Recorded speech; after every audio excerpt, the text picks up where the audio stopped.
each and every part of the housing cycle. Meron tayong houses yet to be built. Ito, mga bare property that we are still excavating. Meron tayong nasa structural phase. And meron tayong almost completed that is sa finishing phase. Talaga ang kailangan kung gusto kong magpatayo ng bahay. Kasi, ay, ginawa ko tong bahay na to, walang architect required. I've had a lot of experience in the construction industry, and ito lang masasabi ko, a good architect will make your house a lot more valuable. Because number one, sobrang ganda ng design, di ba? If you ever want to resell that house in the future, kahit mahal pa yung architect mo, merong value na binibigay si architect because now your house is cohesive. It has a proper design language. And ang ganda ng use case because the architect's job is not just to beautify your home, it's to guide the vibe of the home pag tumitira ka na sa loob ng bahay. And I'll show you a few more examples. For example, itong bahay na to, we opted for a minimalist feel. Now, it's an open space with indoor-outdoor living. Meron pa tayong pool. Pero if you don't have an architect, paano mo ba malalaman anong saktong space that will be there for the kitchen, yung sofa or dining area dito, gaano ba kalaki, or even yung mga living space and TV consoles. Gaano ba kataas yung TV dapat? Anong magiging design? And even yung powder room, saan ba dapat ilalagay? Kasi mayroon pa itong mga plumbing lines dito. So, essentially, your architect is your point person for planning your entire home and talking to all the other trades when it comes to making sure that your home is as seamless and as functional as possible. Talking about function, if you notice, ang dami ding nating mga openings here and there. And this was as per architect's suggestion. And the whole point of this is to make sure that air flows in and out. Not only that, meron ding mga design decisions na ginawa namin, especially our architects, para maliwanag talaga sa loob ng bahay. Now, I don't think any layman without proper training or experience nakikita nila to. And that's just one thing. So imagine if, let's say for example, china-charge ka ng architect mo for a 10 million home, maybe 500,000, 1 million. What would happen now to your 10 million investment if pangit yung bahay mo? Diba? Better to spend just a little bit more to make sure everything is done right, properly, and also the architect will feel.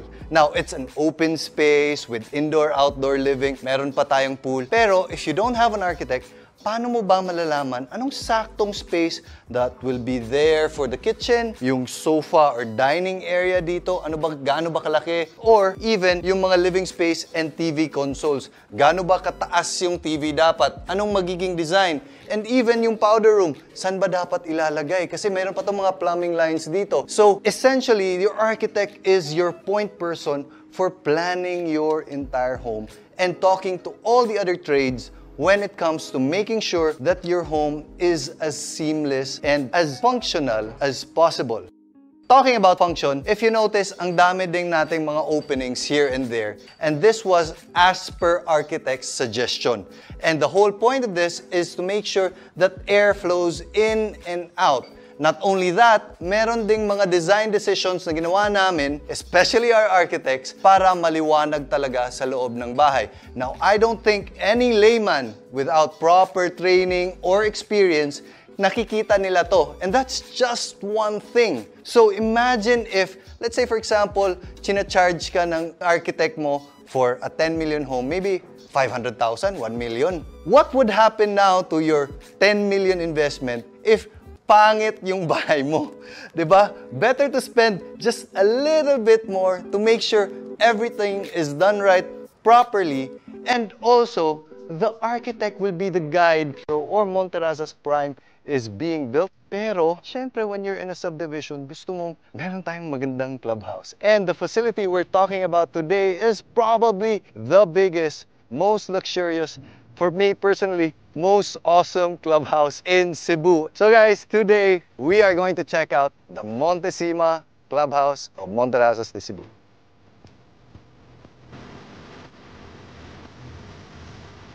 My roof deck tayo, may main area which is that level over there, and then meron tayong basement area.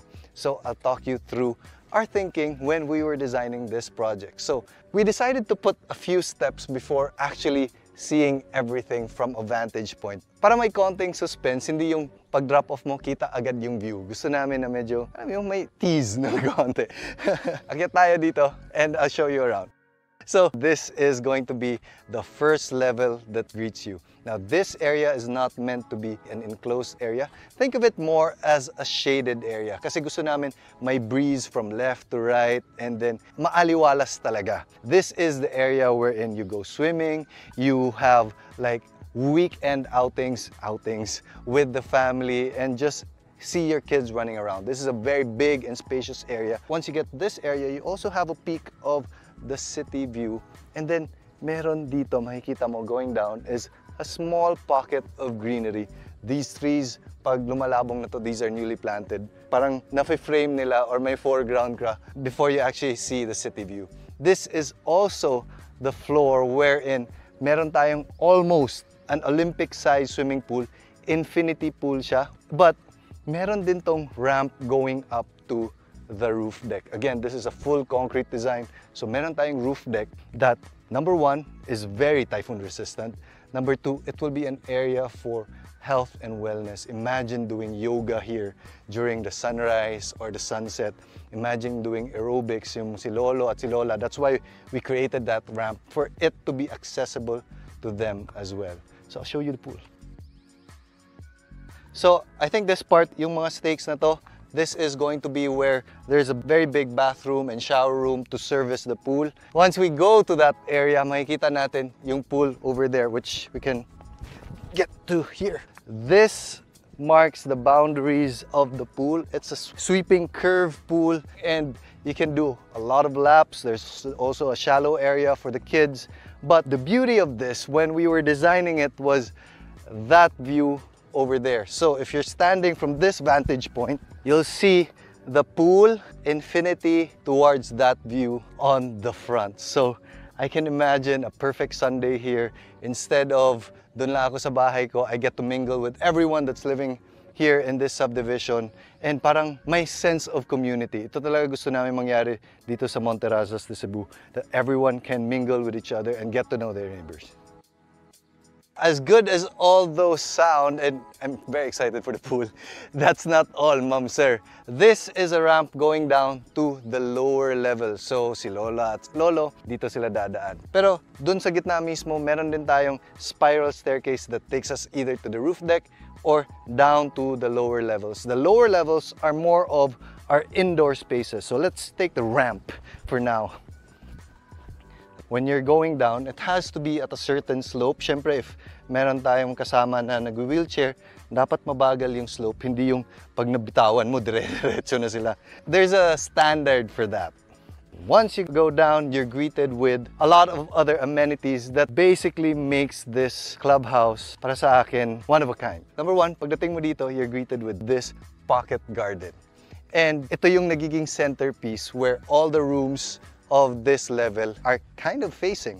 So there's going to be a health and wellness center in this area. So there's going to be saunas, there's going to be a fully equipped gym, and there's going to be an area wherein it kind of is a multi-purpose area where you can do your boxing, you can do your yoga, you can do your anong mga sport na gusto mo. So it's an open space na parang gym na rin, aerobics area, you can dance, whatever. Meron pang kids area na nilalagay natin. Alam mo yung uso ngayon na may mga ball pit, sa mga birthday nila Scotty, naglalaro sila. So, meron din tayong maliit na area for the little chickitings. And not only that, nilagyan din natin ng area na for mga meeting rooms. So, if ever gusto mo may mga corporate meetings ka, dito na kayo magmi-meet. So, it's a all-in-one space. These markings, by the way, ito yung mga stakes natin. So, we know where to build. Ito yung huhukayin, lalagay tayo ng foundation.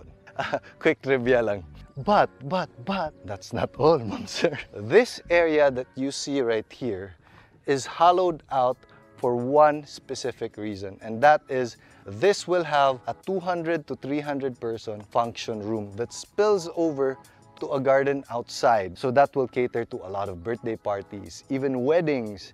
Or on Sundays, we're planning to have this as a place where people can hold mass. So again, with all the dreams of creating a community instead of bahay, bahay, bahay, bahay, and no one talking to each other. Parang mapabili ako ng lupa dito.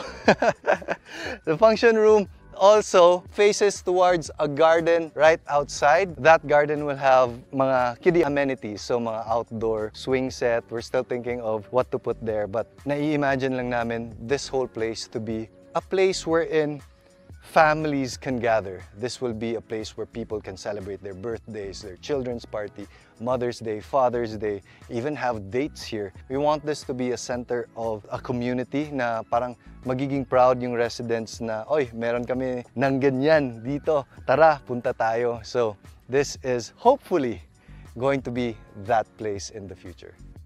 So that area right there is where the sun rises. This is east, and behind us is west, so that's where it's setting. So again, 360-degree view talaga.